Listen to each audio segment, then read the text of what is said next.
Merci donc à Céline et à Florence. Je crois qu'il y a plein de questions qui arrivent. Eh ben, La- la plupart des commentaires sont des félicitations à vous deux. Mais avant de passer aux questions, nous avons, comme je le disais tout à l'heure, un invité surprise. J'ai eu le plaisir de parler avec lui ce matin. C'est Alexandre Delval. Je demande à tous de poser vos questions par écrit et dans quelques minutes, on viendra à vos questions. Il y en a déjà un certain nombre qui sont arrivés, mais n'hésitez pas à les poser par écrit. Voilà. Est-ce que Alexandre Delval a la parole? Oui, c'est bon. Voilà, ok. Bien. Bonjour. Voilà. bonjour. Donc, Bonsoir. nous sommes tous heureux de. J'ai appris ce matin que tu pouvais intervenir dans cette réunion, dans cette visioconférence. Et comme tu reviens d'Égypte, euh, je pense que tu as un certain nombre de choses à nous apprendre sur la façon dont le gouvernement égyptien combat les frères musulmans, combat enfin, surtout les frères musulmans. Je veux quand même signaler que ben, tout le monde te connaît évidemment, mais tu es quand même depuis très longtemps, tu as identifié le danger, tu étais l'un des premiers à identifier le danger et tu as aussi payé le prix pour cela, pour avoir signalé les dangers. On vient de parler de ceux qui payent le prix pour avoir osé dire les choses, mais tu es absolument encyclopédique sur les mouvements musulmans, les mouvements islamiques. Et je me souviens, il y a quelques années, je partais, quand nous allions vivre en Italie, j'allais vivre à Parme, et immédiatement tu m'as dit, ah bah à 5 km de Parme, il y a un islamo-nazi. Tu connais, enfin, ils n'ont aucun secret pour toi, et je crois que tu as été important pour nous tous dans l'approche que tu as, et également sur les loups gris et sur la Turquie. Voilà, tu as énormément de connaissances là-dessus. Donc maintenant, tu reviens d'un séjour en Égypte. Et est-ce que tu pourrais nous dire, enfin, tu as rencontré, d'après ce que j'ai compris, des personnalités proches du pouvoir. Est-ce que tu pourrais nous dire un mot de leur conception des frères? Parce qu'en fait, le mouvement des frères musulmans, l'une de ses premières cibles a été de prendre le pouvoir en Égypte. Et les pouvoirs, le pouvoir égyptien a pendu un certain nombre de frères musulmans, comme Saïd Qutb, tout en même temps, par moment, le pouvoir a été tout proche des frères musulmans. Enfin bon, actuellement, ce n'est pas le cas. Donc, si tu veux bien nous dire un peu de ton expérience. Alors tout d'abord, désolé de m'incruster, c'est Gisèle, c'est notre amie Batior qui très gentiment, je suis chez elle en ce moment, a proposé, comme on était ensemble, que je participe, je vais faire vite, mais en tout cas, bravo pour tout ce que tu fais Alexandre, et encore bravo à Batior, qui a été un petit peu à l'origine de tout ce que tu fais, et qui m'a inspiré quand j'étais tout jeune. Je suis venu la voir quand j'avais peut-être moins de 30 ans, je crois 27 ou 28 ans. Donc, elle m'a beaucoup appris. Et non, ce que je voulais dire sur ce point, c'est qu'il faut donner un peu d'espoir. Il y a un peu d'espoir dans certains pays, notamment en Égypte. Je collabore en ce moment avec l'un des meilleurs connaisseurs au monde des frères musulmans, Abdelrahim Ali, qui nous invite régulièrement à faire des séjours d'études. Il dirige un grand journal et il a été le patron d'une grande émission, mais surtout, c'est un chercheur qui a publié une cinquantaine d'œuvres sur les frères musulmans. Et il a obtenu un certain nombre de résultats, puisque Abdelrahim Ali, qui avait une très grande émission de télévision, est l'un de ceux qui ont incité des millions d'Égyptiens à aller dans les rues en 2013 pour demander la fin du pouvoir de M. Morsi, qui était du parti de la liberté et de la justice, c'est le parti des frères en Égypte. Et il a obtenu satisfaction, puisque nous sommes en 2023, 10 ans après cette lutte médiatique et politique et sociétale contre les frères musulmans. Eh bien, en Égypte, le Premier ministre que nous avons rencontré, le grand imam d'El-Azhar que nous avons rencontré, mais aussi le pape des Coptes, donc les chrétiens coptes du monde entier, que nous avons rencontré, 3 autorités quand même assez différentes. Les 3 nous ont dit que l'Égypte est en train d'achever sa lutte totale. Alors, il faut avouer qu'ils n'y vont pas de main morte, hein. Je ne dis pas qu'il faut les imiter, qu'il faille les imiter. D'ailleurs, je prépare une tribune sur ce voyage-là pour le Figaro. À un moment, je précise, il ne s'agit pas d'imiter l'Égypte, puisque eux, vous savez ce que m'a dit le grand imam d'Al-Azhar concernant les frères musulmans, qui sont la matrice de l'islamisme. C'est ma toute petite divergence avec Madame Blacker, c'est que moi je pense que, mais c'est pas, le but n'est pas de polémiquer, je pense que chacun a sa vérité, mais je mettrai quand même les frères musulmans dans l'islamisme, tout dépend ce qu'on appelle, il y a plusieurs formes d'islamisme, mais pour moi, dans mes livres, j'ai toujours expliqué, mais mes interlocuteurs égyptiens me le disent aussi, c'est la matrice de l'islamisme politique, de l'islamisme sociétal et de l'islamisme djihadiste. C'est vraiment extrêmement important. Comme ils vont dans toutes les directions, ils inspirent des djihadistes à travers notamment Saïd Qutb et sa postérité, mais ils inspirent aussi effectivement l'islamisme qui veut faire de l'entrisme sociétal ou l'islamisme qui veut briguer des mandats électifs. Donc, c'est extrêmement intéressant. Mais bref, ces frères musulmans sont en train d'être décapités littéralement dans tous les sens du terme en Égypte. Ils sont éradiqués des institutions éducatives, religieuses, politiques et même médiatiques.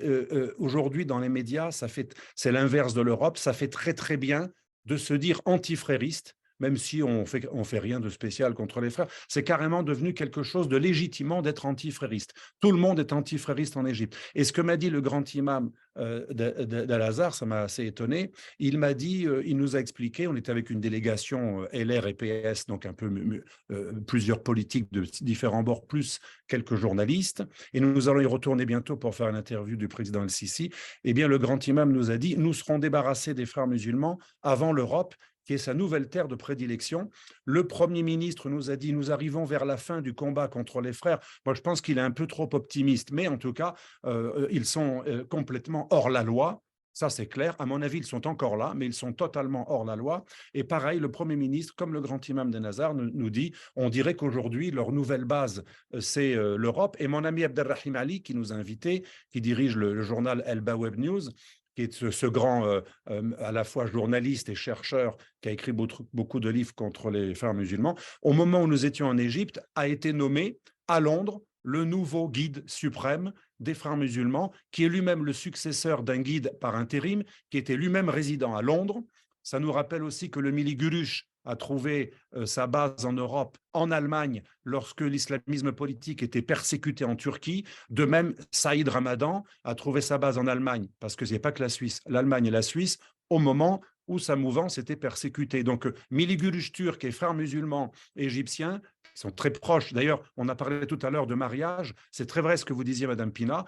Ils se sont mariés. En Allemagne, il y a eu une alliance entre un des chefs du Mili Gurush et la fille d'un des chefs des frères musulmans. Donc, il y a vraiment des mariages. C'est comme des clans. Et ils sont en train de mailler toute l'Europe. Et ces deux mouvements, ce qui est extraordinaire, quand ils étaient persécutés, pendus haut et court en Turquie sous les kémalistes ou en Égypte sous Nasser, ils trouvèrent refuge en Europe. Après, ils étaient un peu moins en odeur de sainteté, je me rappelle, dans les années 90, et est arrivé le djihadisme. Aubaine pour les frères musulmans. Avant, c'était les frères musulmans qui étaient les islamistes. Je me rappelle, c'était mal vu, frères musulmans, dans les années 80-90. Mais grâce au djihadisme et au 11 septembre 2001, eh bien, les frères musulmans sont présentés comme la voie intermédiaire entre la laïcité ou l'islam athée, enfin les musulmans athées, et le djihadisme. Ils se sont présentés comme la Pax Islamica. Et les frères, pour terminer, je ne vais pas parler 2 heures, mais ce qui m'a frappé en Égypte, comme pour les Émirats aussi, hein, il y a un axe aujourd'hui, Émirats-Égypte, c'est que les frères musulmans sont décapités et ils sont considérés comme étant aujourd'hui une réalité européenne. C'est ça qui est extraordinaire. Certains pays musulmans arabes vont se débarrasser des frères quand nous en serons infestés. Mais en même temps, ça donne un espoir. Ça veut dire que le monde musulman n'est pas contre nous. Ce n'est pas forcément une opposition islam-occident, c'est une opposition fascisme-islamiste contre un islam plus éclairé. Et le Premier ministre égyptien que nous avons rencontré nous a donné un espoir. J'étais avec Madame Michel Saban, ancienne PS comme vous, Madame Pila, qui était mon ancienne vice-présidente quand j'étais à la région Île-de-France, et elle a posé des questions sur les femmes. Et le Premier ministre nous a dit, nous faisons aussi une guerre pour émanciper les femmes. Il a a employé des termes très intéressants, émanciper et autonomiser la femme, et une guerre contre la surnatalité et ce natalisme qui est le point commun de tous les totalitarismes. Les fascistes, les nazis et les islamistes pensent que c'est la bataille de la femme qui va nous faire gagner, etc., pour augmenter la communauté. Il est parfaitement conscient de tout ça. Donc, on a eu beaucoup de signes d'espoir, et ils nous ont beaucoup parlé d'éducation aussi, et de modernisation, et d'un islam, je dirais pas réformiste. Mon seul, et je terminerai là-dessus, ma seule inquiétude, c'est qu'à El-Azhar, on nous a dit qu'il faut combattre les islamistes. Il nous a même dit qu'il faut les décapiter. Alors là, on était assez horrifiés. Le grand imam d'El-Azhar, il dit, pour nous, il y a 3 solutions face aux frères musulmans et aux djihadistes. Parce que pour eux, c'est les mêmes. Hein. Ils ne vont pas dans la dentelle. Frères musulmans, djihadistes, c'est la même chose. Bien sûr, ce n'est pas vrai. Mais pour eux, c'est la même chose. Et le grand imam d'El-Azhar nous a dit, premièrement, ce n'est pas des musulmans. Ce sont des mécréants ou des apostats. Et leur traitement, c'est soit le bannissement, couper certains membres du corps, ça c'est terrifiant, ou carrément décapiter. Donc, ce qui m'a frappé, bien sûr, il ne faut pas les imiter, mais ce qui m'a frappé, c'est que même le grand imam d'El-Azhar, qui n'est pas un réformiste, qui est quand même pour un islam très conservateur, la preuve, ce genre de sentence, ce n'est pas spécialement libéral, eh bien, le grand imam d'El-Azhar pense qu'il faut décapiter dans tous les sens du terme les fréristes comme les djihadistes, et c'est la même chose. Lui, il met l'islam politique dans le même sac que l'islam djihadiste, ou l'islam sociétal, coupeur de langue, coupeur de tête, tandis que nous leur donnons des psys quand ils tuent nos concitoyens, ou leurs coreligionnaires aussi, et on allume des bougies quand il y a un carnage, et on dit que ça n'a rien à voir avec leur idéologie, et on rapatrie même des mères de djihadistes, tandis que dans les Émirats ou en Égypte, toute la famille est pénalisée si elle ne coopère pas pour dénoncer le fils qui a commis des actes. Donc il y a un décalage stupéfiant et j'arrête là, entre la guerre que mène l'Égypte contre les frères musulmans et le laxisme de l'Europe qui les finance. Là, je l'ai dit d'ailleurs, le grand imam d'El-Azhar ainsi que le grand égyptologue qui vient bientôt inaugurer, vous savez, l'exposition Ramsès II avec Macron, El Hawass, on a fait un débat avec lui sur Islam, Occident, etc. À un moment, j'étais avec Pierre Lelouch et Michel Saban, et aussi la sénatrice Valérie Boyer, on s'est un petit peu irrité parce que nos interlocuteurs nous parlaient de l'islamophobie en Europe. Et moi, à un moment, je les ai un peu calmés en leur disant « Comment voulez-vous qu'on soit islamophobe? Nous finançons les frères musulmans que vous mettez en prison. On ne peut pas être islamophobe. On finance même l'islamisme intégriste, radical, obscurantiste. Donc, vous êtes complètement désinformés. » Et là, c'est vrai ce que disait tout à l'heure Mme Blacker, j'ai beaucoup aimé quand vous spécifiez les frères musulmans avec ce victimisme. On a essayé, nous, dans notre dialogue avec eux, de leur montrer que ils ne doivent pas tomber dans le piège victimaire des frères musulmans qui réussissent à faire croire à des non-frères musulmans, à des musulmans sincères, que l'Europe persécuterait les musulmans en général, ce qui est absolument faux. Non, on finance les campagnes pour le voile, comme vous l'avez très bien montré dans votre livre. Voilà, j'en ai terminé. Bien, merci Alexandre. Bon, peut-être qu'on y viendra dans des questions. Moi, ça m'étonne un petit peu ce discours de l'Égypte et surtout du responsable d'Al-Azhar, mais d'autant qu'actuellement, l'Égypte est en train de se rapprocher de l'Iran. Oui, non, il ne se rapproche pas de l'Iran. L'Égypte est totalement contre l'Iran, c'est son ennemi. Bon. Le Premier ministre nous en a parlé officiellement. Il n'y a aucun rapprochement avec l'Iran. Et l'Arabie saoudite et l'Iran, c'est de la tactique pour, excusez-moi, emmerder Biden. Faut pas aller en Orient avec des idées européennes. En fait, si on décrypte, on est loin d'un rapprochement Égypte, Émirats, Arabie Saoudite avec l'Iran. On est dans de la tactique qui sert certes un peu les Iraniens, mais surtout c'est de la vengeance pour les Saoudiens et c'est pour faire l'honnête broker de la part des Chinois. Mais on n'est pas du tout, rassurez-vous, dans un rapprochement avec l'Iran. C'est l'ennemi total. Iran, Hezbollah, Hamas, frères musulmans, c'est vraiment la chose que combattent le plus ces pays.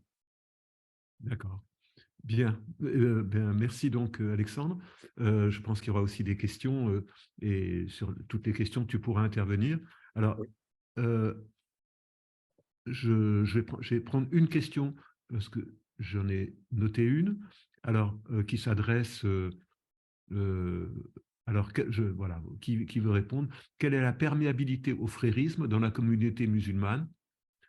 Et pourquoi et les Français et les Européens oui, sur comment les Français et les Européens non musulmans seraient des alliés objectifs. Et la question, c'est pourquoi, et je pense qu'on peut aussi dire comment. Alors, Florence, je pense que Et, ça, voilà, c'est la deuxième c'est très partie de mon d'actualité. exposé Ouais, c'est que très je peux faire. d'actualité. Très d'actualité Juste un mot sur ce que vient de dire Alexandre Delval, qui a une vision, une lecture géopolitique, diplomatique du problème, alors que moi j'ai une lecture anthropologique et ça donne pas du tout effectivement le même résultat. Le frérisme est une variation de l'islamisme, c'est une adaptation de l'islamisme à un contexte pluriculturel, plurireligieux, séculier. Évidemment, il ne peut pas se développer de la même manière. Sur le discours très critique vis-à-vis des frères musulmans, une partie en fait, la confrérie des frères musulmans, c'est peut-être 1 millier ou 2 milliers ou un peu plus, mais pas beaucoup plus, de frères en France, par exemple. Je dis 1 millier plutôt. Mais ce dont je parle, c'est le frérisme, c'est-à-dire le produit idéologique de l'implantation de la confrérie. Et aujourd'hui, c'est beaucoup plus large que la confrérie elle-même. Vous voyez d'ailleurs à la périphérie de la confrérie des gens qui sont sortis de la confrérie, mais qui sont de purs fréristes. Ils attaquent d'ailleurs exactement de la même manière que les frères mon livre. C'est ça qui est intéressant d'ailleurs. Donc ce frérisme-là est très critique vis-à-vis des méthodes de la confrérie, trop fermées, trop politiques. Justement, moi, ce que j'ai essayé de faire dans mon livre, c'est de montrer que c'est un mouvement politico-religieux qui avance en sous-traitant un certain nombre d'activités et en rassemblant les diverses composantes de l'islam. C'est-à-dire que aussi bien les libéraux vont coopérer que les djihadistes, que les frérots salafistes, finalement, vont se retrouver dans le poussé vers l'objectif califal, puisqu'ils ne se sentent pas en terre d'islam, il faut l'obtenir, contrairement à ce qui pourrait se passer dans les pays musulmans. Donc peut-être que, et là je suis d'accord, les frères dans les pays musulmans ce sont des alternatives politiques, purement politiques, alors que en Europe, ce sont des mouvements, et non pas des partis, ce sont des mouvements politico-religieux, avec un plan et le plan de Dieu. Et donc, c'est complètement, à mon avis, c'est complètement différent et peut-être plus effrayant encore parce qu'ils avancent masqués alors qu'ils ont, en tout cas, le cœur de la confrérie a une intention. Cette intention de faire advenir la société islamique. Et donc, la laïcité, et là, je répondais aussi à Céline pour revenir à la réponse à cette question, la laïcité est complètement impuissante face à ce mouvement intentionnel de conquête du monde. En fait, la question du séparatisme est mal posée. Ce n'est pas du séparatisme, c'est une conquête. Mais c'est une conquête par la culture et par l'économie, par l'influence, par la culpabilisation, par des ressorts psychologiques collectifs qui sont très forts parce qu'ils sont mobilisés aussi par les alliés. Donc là, ça m'amène à répondre à cette question. C'est vrai que l'ensemble de la communauté musulmane, même si elle n'est pas partie de la confrérie, bien évidemment, mais même pas consciente de porter le frérisme en elle, le fait est qu'elle la porte parce que cette culpabilisation de la lutte contre l'islamophobie les amène à mettre en avant systématiquement leur identité de musulmans. Et à partir du moment où vous mettez en avant cette identité parmi d'autres, plus que tout autre, en avant de tout autre, vous êtes en fait dans la perspective frériste, c'est-à-dire vous vous construisez une vision, vous vous construisez une identité, et donc vous allez vers le plan. Et c'est pour ça que c'est très inquiétant ce qui se passe en Europe, parce qu'il n'y a pas de résistance très forte, ou les résistances ne sont pas adaptées ni par les laïcs, qui pourtant pourraient justement réfléchir un petit il peu explique plus. des politiques qui arrivent dans les quartiers et qui attendent littéralement des islamistes une forme de pureté complète dans les attitudes et qui ne comprennent pas qu'en fait, les gens ne sont pas comme ça. C'est-à-dire, vous pouvez adhérer à une idéologie extrêmement contraignantes, vous sentir incapable d'être à la hauteur de ces exigences et expliquant pourquoi ce sont très souvent des petits délinquants, des petits dealers qui vont basculer dans le djihadisme et le passage à l'acte, c'est parce que justement ils ne se sentent pas à la hauteur des exigences de la pureté qui leur est requise et ce qui leur est proposé à ce moment-là, c'est le sacrifice, et que ce sacrifice est présenté comme étant pas seulement une manière de se sauver soi-même, mais une manière de sauver tous ceux qu'on aime. On est vraiment dans un récit qui donne sens, pas forcément à la vie, mais qui donne un sens extrêmement profond à la mort. Et comme la mort n'est pas une fin quand vous êtes censé être croyant, ça vous ouvre d'autres perspectives. Ce que dans une société sécularisée, on a énormément de mal à comprendre et à entendre,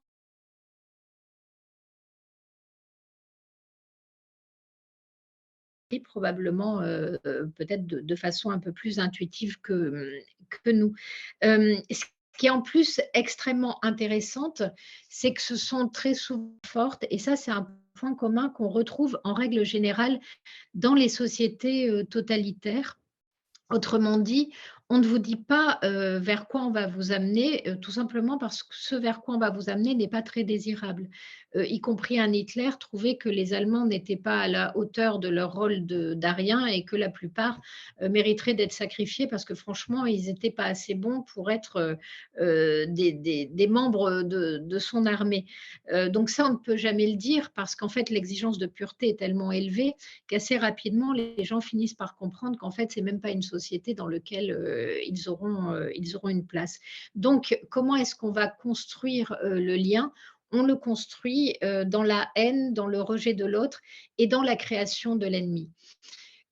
Lorsque je me suis retrouvée, je me souviens, au salon de la femme musulmane à Pontoise, à l'époque, Baraka City n'était pas interdit et était une organisation extrêmement puissante. Qu'est-ce qui se passait quand vous vous promeniez dans les couloirs de ce salon de la femme musulmane? D'abord, les seuls à avoir des moyens et des moyens extrêmement importants, c'était Baraka City. Il y avait quasiment une forme de studio de télévision installé au milieu de ce grand hangar, et étaient projetées des images notamment d'enfants morts, portés à bout de bras, ensanglantés, et dans lequel on disait, le récit qui était en boucle, c'était: vous voyez, ça c'est ce que les Occidentaux font aux musulmans. Vous êtes dans un pays occidental. Si vous ne savez pas qui sont vos alliés, un jour, on vous chassera. Un jour, on vous persécutera, et on vous persécutera physiquement. Aujourd'hui, on ne fait que vous mépriser. Et si vous n'avez pas créé des liens avec votre communauté, si vous n'avez pas recherché la protection communautaire, alors vous serez les premiers sacrifiés. Et il y a toute une diffusion de la peur, mais y compris en pays, en Europe, alors même que, malgré par exemple les attentats islamistes, on a vu à quel point la société culpabilisait même à l'idée de pouvoir créer des amalgames. Donc en fait, la réalité ne correspond absolument pas au discours, mais ce discours est martelé. Il est martelé par les leaders d'opinion, il est martelé à l'intérieur des mosquées, et en face, on a, je me souviens par exemple, si vous prenez la mosquée de Pantin, on ferme la mosquée de Pantin parce que, on se rend compte que l'imam, est quand même un type qui incite au djihadisme, et que vous disent les politiques? Ils vous disent: «Ah mais pourtant les responsables de la mosquée sont très gentils», et quand vous les regardez droit dans les yeux en leur disant: «Bah oui, forcément, on n'a jamais attrapé les mouches avec du vinaigre», et comme ils te prennent pour un con, bah, ils vont pas te raconter la vérité, ils te servent, mais simplement, dis-toi bien que c'est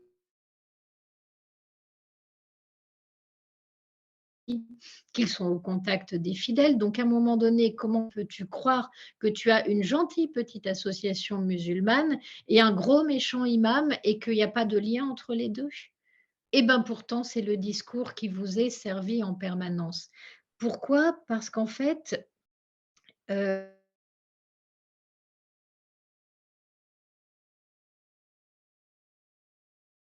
quartier à 85, On a des problèmes de connexion du côté de ouais. Jean-Pierre, mais ne vous inquiétez pas. Je sais que Fadila veut aussi la parole.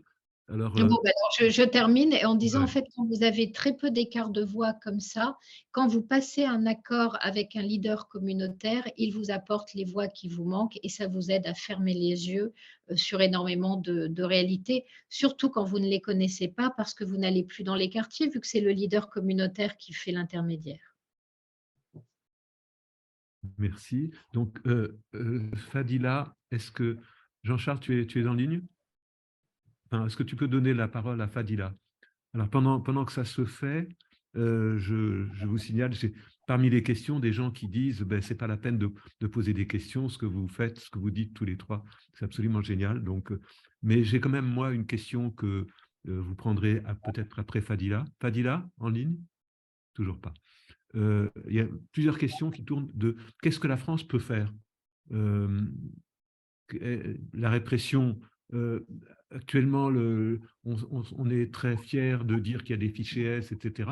Mais c'est pas comme ça, je veux dire, c'est pas combattre le djihadisme, à moins d'avoir des mesures radicales comme l'Égypte, c'est pas par des mesures policières qu'on y arrive. Alors, et une chose qui m'a frappé en lisant le livre, c'est que le livre de Florence, c'est que les gens qui deviennent, qui rentrent dans la sphère des frères, ne s'en rendent même pas compte.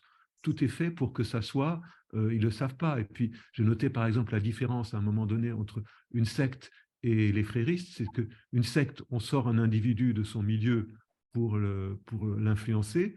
Le frérisme, c'est l'inverse. On veut modifier l'individu et son milieu. C'est ça. Fadila, je crois que tu voulais dire quelque chose. Je vois que tu es en ligne. Oui, mais maintenant j'ai la parole, donc je peux la prendre. Oui, moi ce que je voulais rajouter par rapport à la communauté musulmane en Europe, Donc, juste pour dire, Fadila de Bruxelles également, et animatrice du Café Laïque à Bruxelles. Et voilà. merci. Merci d'abord pour les exposants, enfin pour les exposés qui ont été faits ce soir, et puis pour Dimi Watch pour cette conférence. Oui, par rapport aux musulmans en fait d'Europe, moi ce que je voulais juste rajouter, c'est que s'il y avait quelques décennies, on va dire, on pouvait attendre de quelque chose de la communauté musulmane. J'ai l'impression qu'à l'heure actuelle, ça devient de plus en plus compliqué pour différentes raisons. La première, je pense que c'est parce que les générations ont été biberonnées, ont été éduquées au sein de lieux, que ce soit mosquées ou autres, par le frérisme. Donc, ce discours frériste, en fait, ils l'ont imprégné, et donc, qu'ils soient conscients ou inconscients d'ailleurs, ils l'ont imprégné, et donc c'est devenu quelque chose de totalement normal. La Oui, deuxième chose, c'est qu'il y a le problème du conflit de loyauté. C'est-à-dire qu'au sein des familles, on sait très bien que si on prend une position claire par rapport à toutes ces dérives, d'ailleurs, quelles qu'elles soient, et qu'on critique les musulmans, quels qu'ils soient islamistes ou pas, vous risquez le rejet de la famille. Mais pire que ça, c'est que vous n'êtes pas du tout protégé par ceux qui sont censés nous protéger dans ces pays-ci en Europe. Donc moi, je pense qu'une des difficultés à l'heure actuelle, et ce pourquoi aussi je pense que l'ouvrage de Florence est important, c'est il faut absolument que les partis politiques, que les acteurs de terrain lisent et comprennent ce à quoi ils ont affaire, à ce fléau, parce qu'il faut comprendre la méthodologie, parce qu'à l'heure actuelle, je pense qu'on n'est pas capable de répondre, comme disait aussi d'ailleurs, je pense, Alexandre Delval, c'est qu'on n'est plus capable de répondre à ces agressions.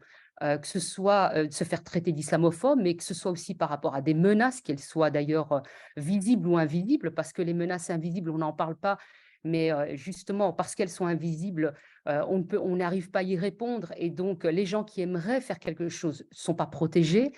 Donc je pense que c'est toutes ces difficultés en fait que l'Europe est confrontée, et pour laquelle elle n'est pas habituée, et c'est là, on va dire,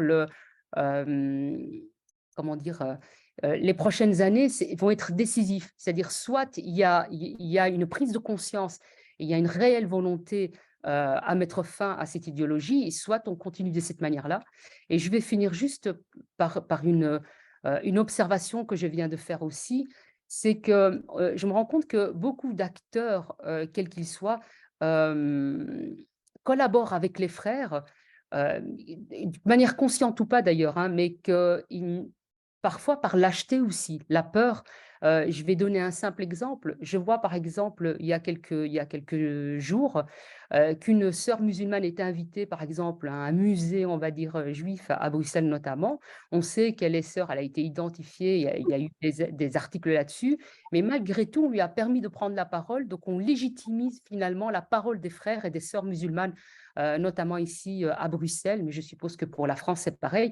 Pour moi, c'est quelque chose d'extrêmement grave parce que la gravité, elle se situe où? Elle se situe dans le fait que les musulmans ou les ex-musulmans qui aimeraient combattre l'islamisme se disent, mais au fond, à qui on pourrait encore avoir confiance et qui va nous protéger si on décide de sortir? Parce qu'on le paye très cher. Et j'en termine là. Merci.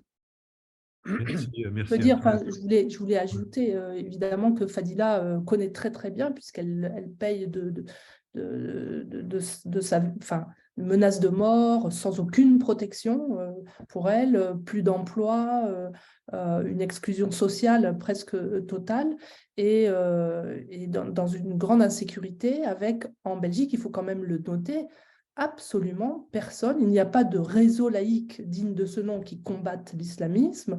Il n'y a pas de personnalité en dehors de Fadila qui réellement combat l'islamisme tel qu'il se déploie à Bruxelles, c'est-à-dire de façon rampante, mais très, très efficace.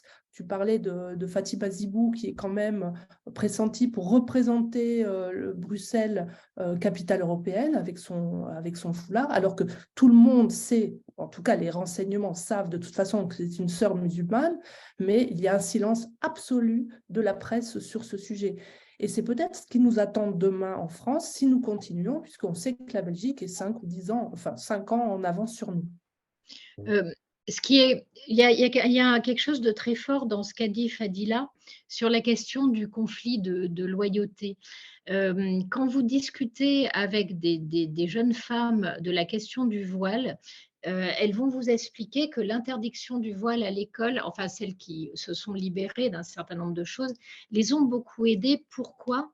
Parce que autant il était impossible pour elles de prendre le risque d'avoir à la fois une rupture qui est une rupture sociale, une rupture familiale, pour ne trouver aucun accueil ailleurs, puisque notre société ne propose pas une identité ou une manière d'être.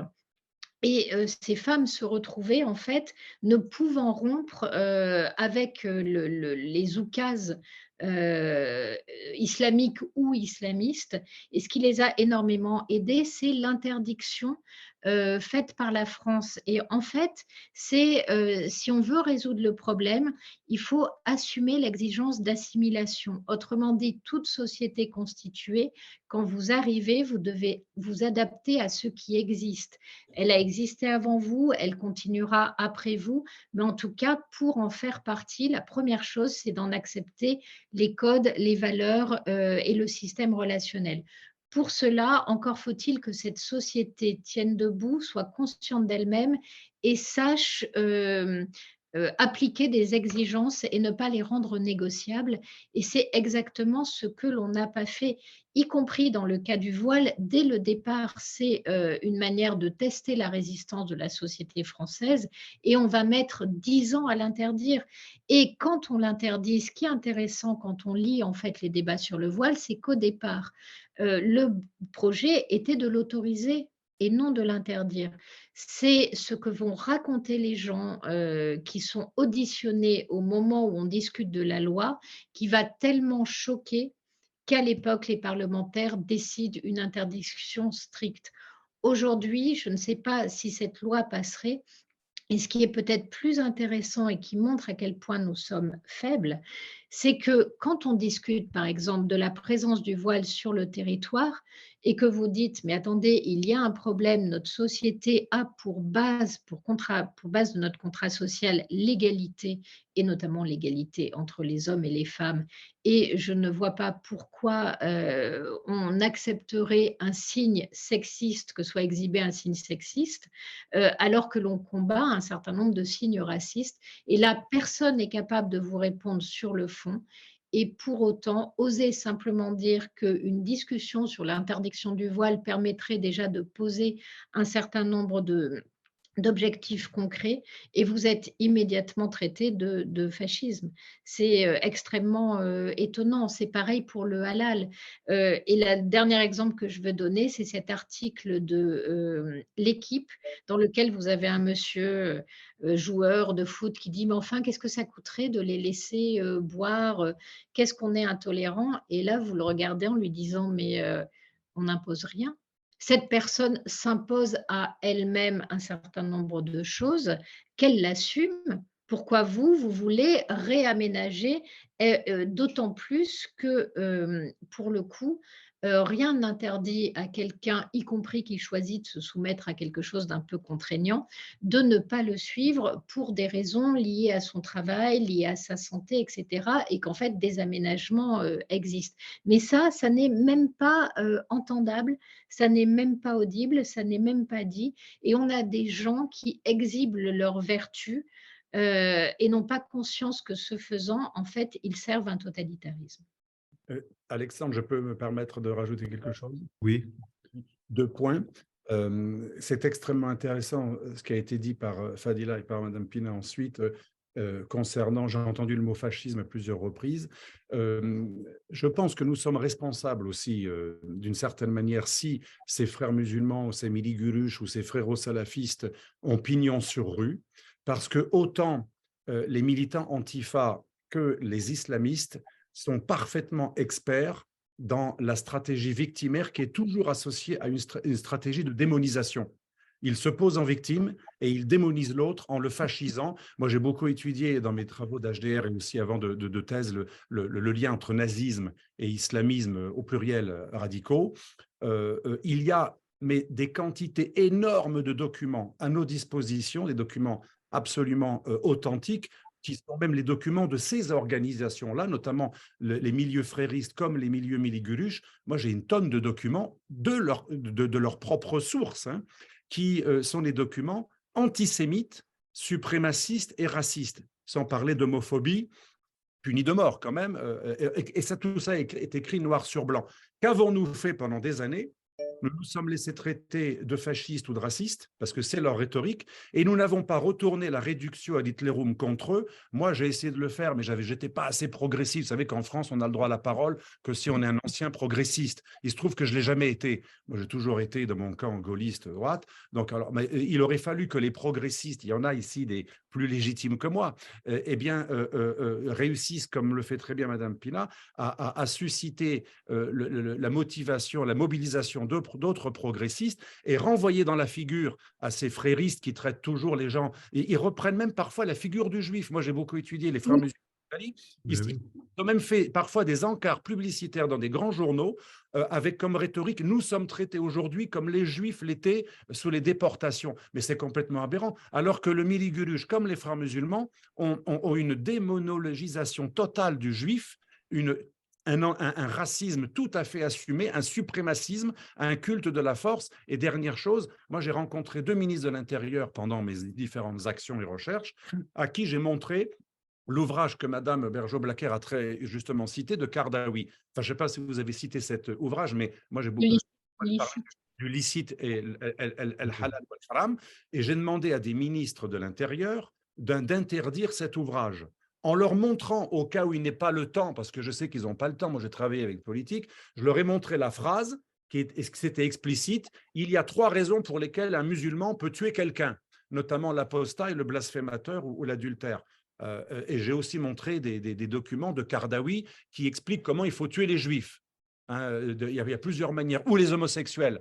Eh bien, on n'a pas interdit Kardawi, ses ouvrages, on n'a pas interdit les disciples des Kardawi, qui reprennent d'ailleurs les différents points de la charia, comment on tue ceux qui sont punissables de la peine de mort. Et donc, autant sur l'antisémitisme que sur l'appel à la violence barbare, on n'a pas réussi à assez faire comprendre aux politiques qu'ils auraient pu, là, je m'excuse, mais le répressif est quand même important, ils auraient pu actionner des processus répressifs quand la loi le permet. On a bien interdit des mouvements d'extrême droite pour moins que ça. On a mis en prison pendant 1 an un militant identitaire. Moi, je ne suis pas identitaire, contrairement à ce qu'a dit Mediapart, je ne le défends pas spécialement, mais 1 an de prison pour un militant identitaire qui a juste protesté contre l'inaction de la police contre des migrants clandestins et 0 an de prison pour des frères musulmans qui appellent au meurtre. On se dit quand même, là, on n'a peut-être pas fait le boulot.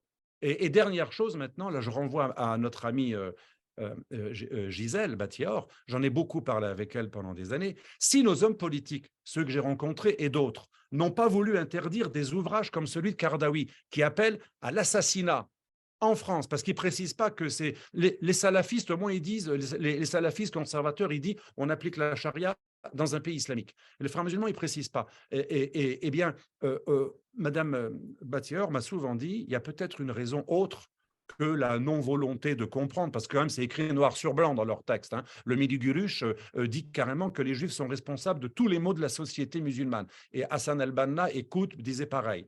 Et Batior, je vais lui laisser la parole, peut-être qu'elle voudra développer, elle a une thèse depuis des années, je n'étais pas convaincu encore il y a 20 ans, je suis de plus en plus, elle me dit il y a à très haut niveau de la compromission, comme moi j'ai expliqué qu'il y avait à petit niveau de la compromission. Petit niveau, c'est les élus locaux, pour avoir des quartiers, la Pax Islamica, mais Batior a souvent expliqué qu'à très haut niveau, il y a une telle compromission d'État islamique qui protège les frères musulmans ou d'autres mouvements que finalement, il s'installe une omerta. Alors, je ne sais pas si tu voulais développer. Juste, je voudrais dire une chose, parce que je ne voudrais pas que… Ça va complètement à l'envers de ce que j'ai essayé de démontrer, et je trouve un peu dommage, puisque je n'ai pas eu le temps. Vu comment le débat tourne, ça va complètement à l'envers de ce que j'essaie de démontrer. Je pense qu'il n'y a pas besoin de penser une intention au plus haut sommet, y compris de l'Europe, pour comprendre ce qui se passe. Je ne pense pas, les musulmans de France n'ont pas écouté vraiment les appels au meurtre de Kardawi. Ce n'est pas ça qui les intéressait. D'ailleurs, les cadres fréristes étaient très gênés par ces excès. J'ai dit que les politiques ont refusé d'interdire un ouvrage qui appelle au meurtre. Ça n'a rien à voir avec ce que mais ça n'aurait pas fait grand-chose en réalité. Parce que ces ouvrages ont pignon sur rue dans les librairies islamiques. Mais les musulmans sont des Français comme les autres aujourd'hui, et ils étaient parfaitement capables de dire ouais, ça je prends et ça je ne prends pas. Et c'est pour ça que interdire un livre, ça n'empêche pas de faire circuler les idées, surtout aujourd'hui avec… On n'interdit pas un livre de meurtre. Un livre qui appelle au meurtre, on n'interdit pas. Non, mais d'accord, j'ai compris ce que vous voulez dire, Alexandre, mais je ne pense pas que ce serait efficace. Le problème que nous avons aujourd'hui avec le frérisme, c'est qu'il est parfaitement légal, il est très poli, il est très propre sur lui-même.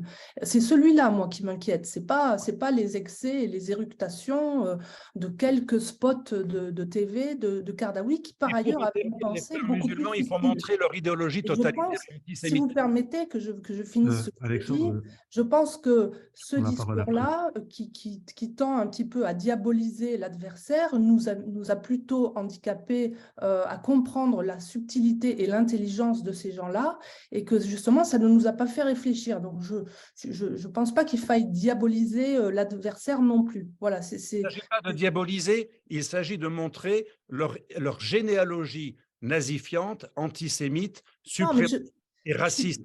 Non, je suis d'accord, ce ne sont pas des nazis, Moi, je suis pas d'accord avec vous. Les comparaisons, mais je pense qu'on se… Nazifiante, alors vous n'avez pas étudié à fond leurs textes, parce qu'il c'est explicite dans les textes. Mais même si on les étudie, ça ne change rien. Alexandre, c'est important, c'est l'usage des textes. Alexandre, on peut laisser la parole, tu répondras après. De façon important, c'est l'usage des textes, ce sont leurs interprétations. Moi, j'ai étudié les Européens, ce sont des gens qui ont eu la même formation que moi, leurs enfants vont à l'école, ce sont des gens qui sont parfaitement capables de sélectionner ce qui les intéresse et d'enlever ce qui ne les intéresse pas. Donc, ces comparaisons avec le fascisme, le nazisme, etc., nous ont mis dans l'erreur, nous ont induit en erreur. Il fallait regarder ce qu'ils étaient eux-mêmes. Et c'est ce que j'ai essayé de faire. justement, je voulais éviter toute comparaison avec ces mouvements historiques pour qu'on ne se trompe pas de cible. Donc, c'est pour ça que la façon dont va se finir la séance m'embêtait un peu, parce que je suis en désaccord vraiment profond avec l'idée qu'il y aurait des intentions politiques de nos pays je suis en désaccord avec la thèse de l'Eurabia. On peut en parler, mais moi, personnellement, je n'ai pas découvert ça. J'ai découvert d'autres canaux par lesquels s'était développé l'islamisme. Et on n'a pas besoin, à mon avis, de mobiliser une espèce d'islamophilie de nos élites européennes pour comprendre ce qui se passe, il me semble. Mais je crois que vous n'avez pas compris ce que j'ai dit, mais ce n'est pas grave. Bathior pourra développer. Peut-être juste pour faire un lien, vous dire que, par exemple, quand vous voyez que Mathias Vichra, directeur de Sciences Po, va au Qatar signer un accord avec l'université du Qatar, alors qu'on sait très bien comment fonctionne le Qatar, quel est le soft power, qui est-ce qui le finance, donc les frères musulmans notamment, on peut quand même se poser des questions. Alors, pour connaître un petit peu ce milieu-là et à ce niveau-là, il se trouve que lorsque vous ne savez pas comment combattre quelque chose, et lorsque vous êtes un pouvoir faible, autrement dit que l'usage de la force vous paraît dangereux, y compris pour vous-même. Autrement dit, le fait d'être trop ferme risque de mettre en péril vos carrières ou votre pouvoir. À ce moment-là, vous cherchez à négocier, y compris si vos adversaires sont porteurs d'une vision qui peut être totalitaire, qui peut avoir des aspects complètement inhumains, en tout cas de notre point de vue. Et je crois qu'on en est là. Il ne faut jamais oublier qu'à un moment donné, pour combattre le nazisme, les Américains, qui à l'époque sont quand même fortement anticommunistes, ne vont pas hésiter une seule seconde à s'allier à l'URSS. En politique, rien n'est complètement impossible. Ce sont parfois les circonstances qui font que quelqu'un va devenir un allié. Ça ne veut pas dire du tout que vous adhérez à leur manière de voir. Vous pouvez même être terrorisé par ce qu'ils sont, mais à ce moment-là, puisque vous ne pouvez pas les combattre, autant essayer de trouver un terrain d'entente. Ce qui est possible, c'est que nous soyons en fait beaucoup moins faibles que ce que nous le croyons et que nous sommes assis sur un trésor qui est notre histoire et la manière dont nous construisons nos propres sociétés politiques, que nous l'ayons oublié. Voilà, mais ce que je voulais dire, c'est qu'on a quand même des indices assez inquiétants quand on voit que l'école qui forme l'élite politique de notre nation va, sans se poser aucune question, signer des accords avec un État qui finance le terrorisme et qui finance le séparatisme sur son propre sol, ce qu'elle ne peut ignorer. Exactement. Oui, je pense qu'on peut faire la synthèse en fait de ces deux points de vue. Il est certain que l'idéologie de gens comme Qaradawi, elle est certainement inspirée d'idéologie nazie, mais les gens qui reçoivent le message ne sont pas nazis. Ils ont une autre vision du... Oui, ils sont antisémites, oui. J'ai parlé avec beaucoup de frères anti... à l'intérieur. Ils oui, sont antisémites. Oui. Antisémites, anti-chrétiens, anti-français aussi. Mais, et d'autre part, moi j'ai eu le sens, parce qu'il y a beaucoup de questions qui vont sur qu'est-ce qu'on peut faire. Et moi, je retiens un petit peu de ce qu'a dit Céline, qu'il y a l'affirmation, bon, à l'instant, tu viens de parler de l'histoire, de l'histoire de la France, de la culture, etc. J'ai le sentiment que le fait que les interlocuteurs des islamistes n'osent plus affirmer leurs propres valeurs, leur propre culture, ça donne du grain à moudre à ces islamistes qui, justement, eux, se présentent comme la culture alternative. C'est la pénétration par la culture. De façon très courte, le principal angle d'attaque des islamistes, c'est d'expliquer, par exemple, on va nous dire, ah oui, vous êtes pour l'égalité homme-femme, mais regardez, il y a des femmes qui se font tuer par leurs conjoints et vous n'avez pas la même égalité de salaire. Et en fait, ça déstabilise complètement nos hommes politiques, ce qui est parfaitement débile. Parce que la vraie réponse à dire, c'est de dire, vous savez, à partir du moment où vous accrochez votre char à une étoile, autrement dit, la façon dont vous concevez l'action politique à un idéal pour tracer un sillon droit, pour faire naître une société plus juste, ça ne veut pas dire que vous faites redescendre l'étoile sur Terre. Autrement dit, traduire directement l'idéal dans le réel, ça n'existe pas. En revanche, entre une société qui affirme l'égalité entre les hommes et les femmes, qui le met dans sa constitution et qui en fait la base de son contrat social, vous allez voir à quel point les possibilités pour les femmes vont être immenses. Ce qui ne veut pas dire que tout sera facile, ce qui ne veut pas dire qu'elle ne tombera pas sur des cons de temps en temps qui lui tiendront des idées sexistes, mais dans l'absolu, elle peut réaliser ce dont elle a envie. En revanche, regardez la réalité dans les sociétés dans lesquelles cette égalité n'est pas au cœur du contrat social. Regardez donc la situation des femmes et maintenant dites-moi droit dans les yeux si nos affirmations idéales ne se traduisent pas dans le réel. Oui, elles se traduisent dans le réel. Chez vous, ben, elles se traduisent aussi dans le réel, sauf que votre idéal est un idéal inégalitaire. Et on peut le faire de la même manière sur la question du racisme et sur un certain nombre de questions. À un moment donné, c'est aussi se tenir droit, connaître sa culture, en être fier, sans non plus, tout en assumant, oui, traduire l'idéal complètement dans le réel, ça n'existe pas. Mais je trouve que les sociétés occidentales ont quand même fait de très belles choses et que pour l'instant, les sociétés orientales n'ont pas d'aussi belles choses à nous montrer.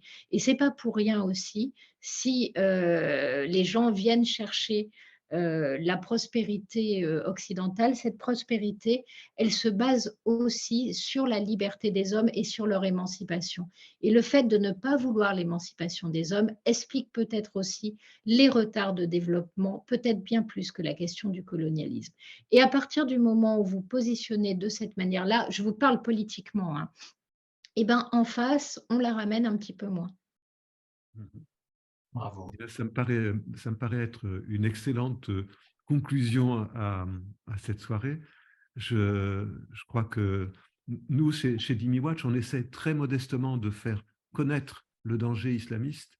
Et pour nous, le fait de se dire association laïque, je dois dire que c'est pas évident. C'est pas évident de se dire à la fois association laïque et lutter contre la dimitude. La dimitude, c'est quoi? C'est tout simplement l'histoire de 14 siècles de dhimmi, c'est-à-dire des minorités en pays d'islam qui ont subi des persécutions, qui ont été subi des ségrégations, parfois allant jusqu'à la mort, l'expulsion de leur propre pays. Bon, et j'ai eu un dialogue avec le président d'une grande association que je ne nomme pas, mais que vous devinerez peut-être, et qui me disait que son association, qui est très antiraciste, laïque, et elle est à l'opposé de la dimitude. Et donc, ils ne veulent pas collaborer avec nous. Alors qu'en fait, en réalité, c'est la dimitude actuellement dans le monde, si c'est l'ensemble des principes de ségrégation entre musulmans et non-musulmans, c'est une des principales causes de racisme dans le monde. C'est toujours ces lois qui ont été formulées au 7e et 8e siècle et qu'explique très bien Battior, qui ont édicté que les non-musulmans étaient inférieurs aux musulmans. Ces lois sont responsables de l'état d'esprit actuellement que peuvent avoir des jeunes qui ont subi l'enseignement dont vous avez parlé tout à l'heure, ne serait-ce que par exemple en écoutant Iqiyoussen. Bon, j'ai été étonné, 25 millions de vues pour sa chaîne YouTube. Je ne sais pas si vous avez la même chose, mais je ne crois pas. Mais bon, ça montre quand même que le pouvoir qu'ont ces gens qui utilisent du négationnisme, qui transforment complètement la réalité pour la servir à leurs besoins politiques. Donc nous, on essaye de faire connaître modestement le problème qu'est la dimitude dans ce débat. Et on pense que c'est un moyen, c'est peut-être en tout cas celui que nous mettons en œuvre, très modestement, de faire connaître ce qu'est cet état d'esprit, parce qu'actuellement c'est un état d'esprit qui est de dire que ceux qui ne sont pas musulmans ne sont pas, sont inférieurs, sont des êtres inférieurs. Et on aimerait que les politiques sachent aussi répondre à cela. Alors, vous nous avez beaucoup aidés ce soir, même si... Je pourrais ajouter 2 mots. Bien sûr. Merci beaucoup pour tout ce qui a été dit ce soir. C'était un peu fougueux, mais c'était toujours très intéressant, très passionnant. Je voudrais dire que la situation de laquelle nous plaignons aujourd'hui et que Madame Bonjo Blacker a elle-même très bien expliqué, établit en effet la responsabilité des leaders européens dans tous ces problèmes. Le laxisme avec lequel et l'indifférence avec lequel, ou bien les compromissions qu'ils ont faites, que Madame Bourgeot-Blacker a elle-même très bien expliqué, même dans sa conférence maintenant, en parlant de l'implication des organes de la Commission européenne et de l'Union européenne, démontre, excusez-moi madame, démontre exactement la thèse de Rabia. Donc c'est exactement cela, la thèse de Rabia. Ce n'est pas autre chose. Peut-être que je l'ai mal exprimé et que donc vous avez compris autre chose. Oui, mais j'ai étudié les mêmes documents que vous et je n'arrive pas à la même conclusion. Mais c'est intéressant, ça fait partie du débat scientifique de s'interroger. On peut lire les mêmes documents et ne pas en faire la même démonstration. D'accord. Peut-être une autre fois, on en parlera. Avec plaisir. Mais comment expliquez-vous alors ce que vous-même vous avez expliqué, l'implication de la Commission européenne et de l'Union européenne dans le financement même de ces réseaux? Parce que j'ai comme ça entre 2 ou 3 chapitres, donc ce serait peut-être l'occasion d'en discuter. Je ne voudrais pas redémarrer une discussion au milieu de la fin, mais je proposerais par exemple une réunion en petit comité en Florence et Battior, et puis ceux qui le souhaitent, comme moins d'une dizaine de personnes. Mais je pense qu'effectivement, ce qu'a montré Florence, c'est que les frères musulmans ont su profiter de la porosité des réseaux de la Commission européenne pour s'infiltrer et dire, voilà, je suis là, vous avez une question, je peux y répondre, donnez-moi juste le financement nécessaire. J'ai l'impression que ça s'est passé comme ça, c'est-à-dire que c'est encore beaucoup plus nul que ce que pense Battior, c'est-à-dire que ça s'est fait presque sans le savoir et sans faire attention. C'est ça, il faut prendre en compte le caractère bureaucratique des institutions européennes pour comprendre comment on peut arriver à financer des choses qu'on ne veut pas, en fait. C'est extraordinaire, mais certainement, je débattrai très, très volontiers. D'accord, donc on va organiser ceci. Que tout le monde a trouvé vos exposés fantastiques, de clarté, de limpidité. Et vraiment, je vous félicite tous les trois pour cela, même si les points de vue ne sont pas exactement convergents. Ce sont des aspects différents de la réalité que nous avons affronté, y compris le problème de Rabia, parce que c'est aussi un problème qu'on prendra. C'est une partie de la réalité aussi. Donc, merci encore à vous. Merci. Bon, merci encore à tous. Et je vous donne rendez-vous très bientôt. Voilà. Merci beaucoup. Au revoir. Au revoir. Au revoir. Merci.